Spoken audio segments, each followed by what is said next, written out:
Celebrating the baby boomer lifestyle. This is Boomer Life with Sterling Fox on AM 650. Welcome back to the program. Our guest in studio from Mainland Hearing and Next Gen Hearing, audiologist Dr. Ted Venema. Always a pleasure to have Dr. Ted with us. We're talking hearing, a subject we don't talk enough about on Boomer Life, Dr. Ted, and thanks to you, we're able to do that on a semi-regular basis, and it's really important. You keep saying, and you're absolutely spot on, you know, we all are super careful and conscious about our eyesight. You use the example, and we've known about it since we were old enough to speak. You don't ever look directly at the sun. If you do, you are courting disaster. But we don't see hearing, so for whatever reason, we choose consciously not to pay as much attention to it. It's the underrated sense. I mean, vision is more of an environmental sense. You use vision so you don't walk into a truck. You know, vision, if I had to choose one, of course, I think I would choose vision. Interestingly enough, Helen Keller, who was deaf and blind, she said if she could have had one sense back, it would be hearing. But that's because it was for language. Right. She had such a struggle to learn language, to learn the concept that a W stood for something. But it really took a long, but you can't see hearing loss. Right. And so people underestimate it. They'll look at, teachers will think the kid's learning disabled or not listening. Right. Parents will think the TV's up too loud and the kid's just being willfully disobedient. So cuff them, whoop them upside the head. You know, anything, but people sweep it under the rug. Oh, elderly people, they're dementia, senile, you know, senility. And it's sad because hearing keeps you connected with the world. Right. Helen Keller said blindness cuts you off from things. Hearing loss cuts you off from people. Right. There's a difference. It's a communicative sense. And hearing loss affects not only the person who has hearing loss, it also affects significant others around them. Right. So, I mean, because it's a two-way street. Communication is a two-way street. Right. So people tend to put off buying hearing aids for 5 to 7 years after they know they need them. Right. This is well established in the research. I didn't make this up. This is well established. I mean, and is that because they're afraid of the optics? Oh, I'm going to be going to have this big clunky thing hanging off the side of my head, and everybody's going to know I'm half deaf. Exactly, that's such old news, Ted. It is old news, and we are having a hard time breaking through the glass ceiling. Okay. It's hard to get people to know how much hearing aids have changed. They are digital. They are programmed. Most of the time via Bluetooth. You'd be wearing hearing aids. I'd bink in the values done on your hearing test. This is how much Sterling heard at low C. This is how much he heard at middle C. This is how much he heard at high C. And I'd do that at 7 or 8 different octave frequencies. So I'd get a picture of your hearing loss. And then I would tune the hearing aid. I have you wear the hearing aids, and with the computer, I'd enter those numbers in, choose a hearing aid company, and then fit the hearing aid to match your hearing levels, much like you do with an equalizer with all the buttons going up and down. Sure. Hearing aids have all these different channels, much like fingers. And if you're looking at your fingers, you can raise or lower each. You can raise. So hearing aids take a prescription. Too many people think hearing aids just make sounds loud. Right. And that's a load of crap. You can't borrow someone else's hearing aids any more than you can borrow someone else's eyeglasses. True. It's a different prescription. Right. Okay? So hearing aids usually are more treble emphasis because most people have treble hearing loss. Right. But your treble loss will be different from mine. Right. And so they're tuned to match that. Then hearing aids have digital noise reduction. They have directional microphones to pick up sounds in the direction in which you're facing to get rid of the background noise. So the algorithms, the digital algorithms going on in a hearing aid are whoppingly complex. They're not simple amplifiers anymore. And here's the kicker. When I had my hearing test with Dr. Lee over at Metrotown at Mainland, he and I had a little interview beforehand, and he, a little bit of a chat, and then he put me into that sound-treated room, and I went through the test, and then we sat down and discussed my results to a certain extent.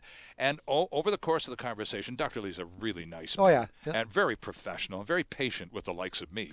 But, at the end of the conversation, he just very calmly reached into his ear, and pulled out a hearing aid. I had no idea That's the right. man was wearing a hearing Exactly. aid. He had them in both ears. They were absolutely invisible. And believe it or not, many of these are actually behind the ear hearing aids. And you'd think, no, those are those big beige things. Yeah. Nope, not anymore. You would never notice. The little tube that runs down your ear is almost invisible. It's thread thin. It's going into a tiny little speaker that's sitting in your ear canal. Right. And the body of the aid is meant to match your hair color, skin color. You can get any color of the rainbow you want. And those hearing aids actually talk to each other. Like, it's just remarkable. They communicate to each other to determine in which direction I'm facing, how to balance the sound properly. It's just incredible. Well, and that's I appreciate the time that you've taken to describe the technology involved, because people take a look at the price attached to a hearing aid and go, "Are you kidding me?" I know. But then take a look at the complexity of this tiny little device. There was this really sad episode on CBC that talked about, the hearing aids are only worth about $20 or $60 or whatever it is that's inside of them. Yeah, well, so's a computer. Try making a laptop. Try building one. Right. It's like, whatever. Look at the algorithms taking place inside the hearing aid, how it's behaving.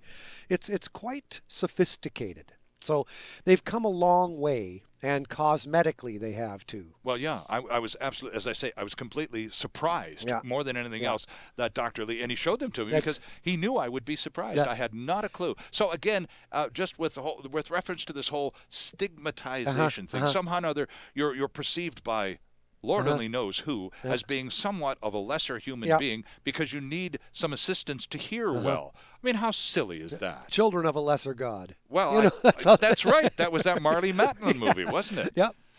Talk to us a little bit about something called temporary threshold shift.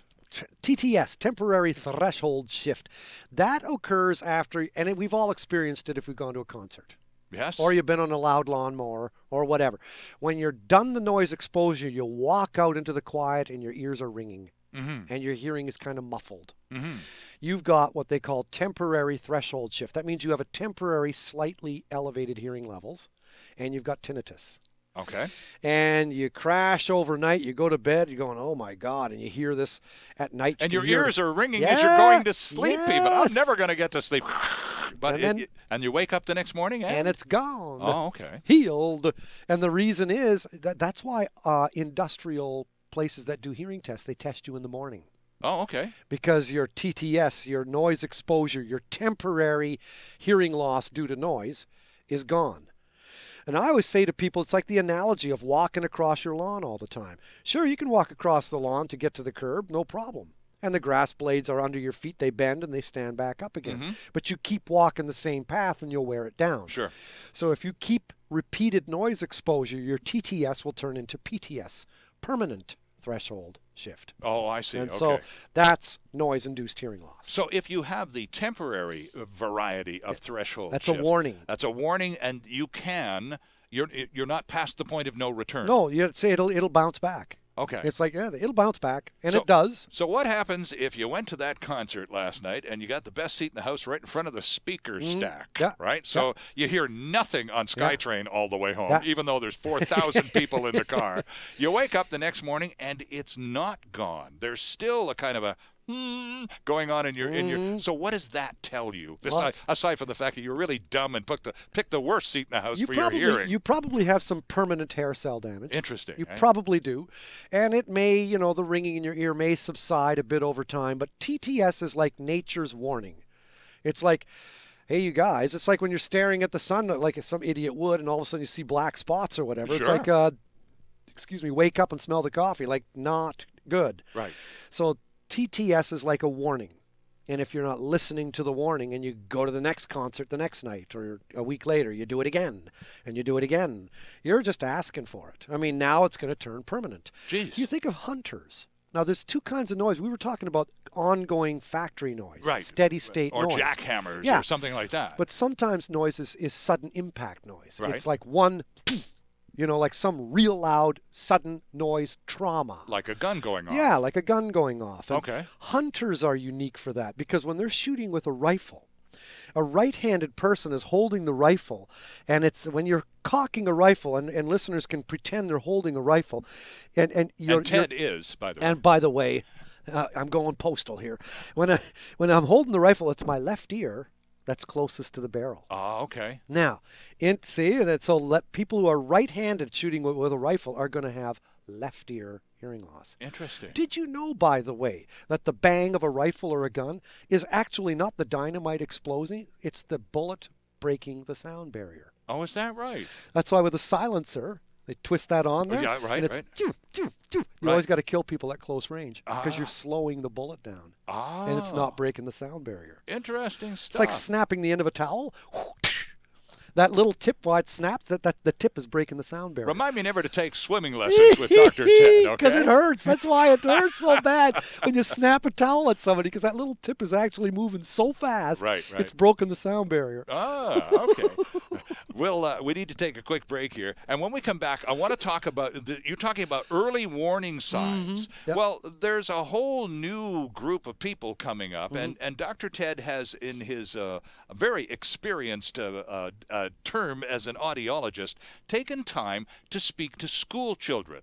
And I'm curious about the message that you have for young people in elementary school. This is where you sow the seeds. That's right. To a lifetime of quality hearing. It's all about grade 6. Or not. We'll talk about grade 6 as we continue here on Boomer Life with audiologist Dr. Ted Venema. Back after this. It's all about the baby boomer lifestyle. Boomer Life on AM 650.